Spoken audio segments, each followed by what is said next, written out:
more we have that dialogue, right? So in relationship, if we don't have good communication, then that relationship probably is going to suck. Same thing with our body. If we're not assessing our body every single day, then we're not doing a good job of communicating it and letting it communicate with us. So then it's going to be a lot harder to do the work that you're trying to do.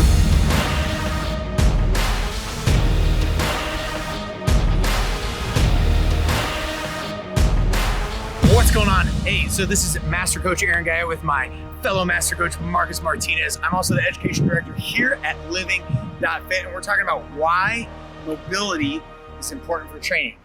It's like, just like this. I'm like, okay, I'm ready. I'm ready for my workout.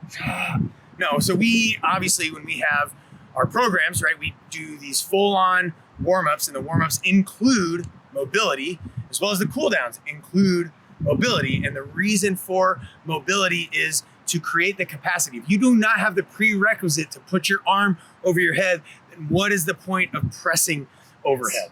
We have this propensity to want to focus on the exercises, the weights, the intensity, but we're not thinking about, like you said, the capacity. Are our joints even prepared to go in these different ranges, let alone load them? And then we just add insult to injury as we progress by going heavier and heavier, more intense.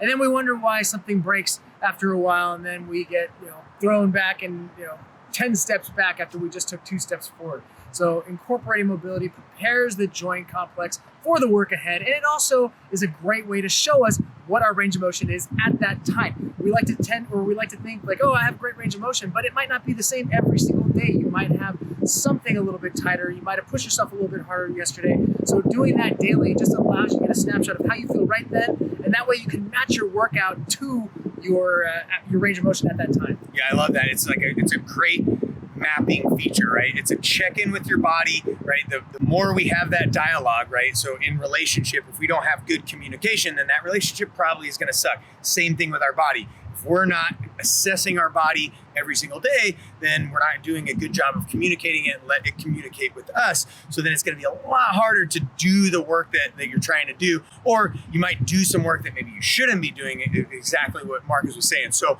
think about this. So it's your muscles, it's your bones, it's the tendons, but then it's also just the nervous system, right? So it might be a little bit tight because maybe it's been a little bit stressed out, or you've been stressed out with just day-to-day type things, your kids or work or whatever it might be, right? It's stressing you out, and so that's making you a little bit more tense. So then you're gonna want to pay tribute to that and understand that when you jump into your workout. So if you're not opening up the ability for your muscle, as well as the tendon, as well as the bone, as well as the soft tissues, right? The ligaments as well, right?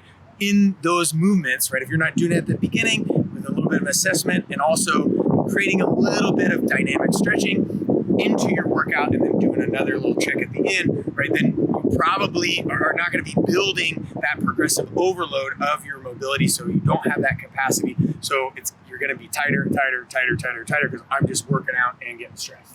And I love adding mobility in the beginning of the workout because then it also signals my body that I'm safe, I'm okay, I can get into these ranges safely. So now I can load myself and feel confident as opposed to just jumping right into my workout. So whatever works for you, I prefer joint mobility, working through the different joint complexes.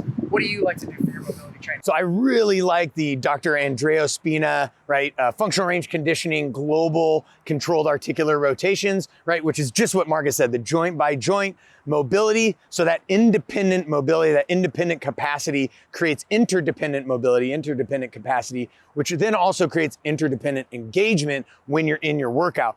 But another thing that I love, because it's engaging while it's mobilizing, while it's stabilizing, is the lunge matrix. So you're putting your feet and your foot, your ankle, your knee, your hips, in all these different positions that they can be in, as well as doing upper body drivers to then put your upper body in all these different positions, and then they interact together. So now you have this interdependent mobility, stability, and engagement happening kind of all at once. Yeah, and the key is to find what works for you that doesn't take away from your workout, but it allows you to prepare your joints, prepare your body, prepare your mind for the work ahead. So give it a try.